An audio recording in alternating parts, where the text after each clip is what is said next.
Yani artık şu sürekli protest benim canımı sıkmaya başladı. Çok ciddi anlamda. Bakacağız. Neler olacağını göreceğiz. Montajcısınız siz. Montajcı. Evet. Yani yapay zeka var biliyorsunuz. Yapay zekayı bende kullanmışsınız.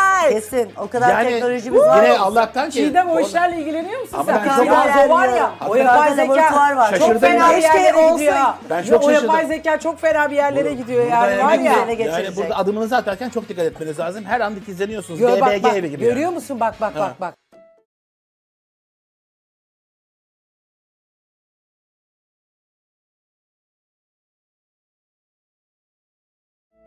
Kendini bir şey sanıyor ama yarın onu göreceğiz.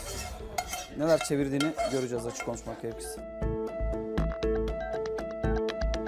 Ama horluyormuşsun. Vallahi şu anda şoku ilk defa duydum böyle bir şey. teşekkürler. Hayır horlamayan bir insanım ben. Çok cici, çok terbiyeli, Cici. sessiz uyurum ben yani. Terbiyeli, Kapatırım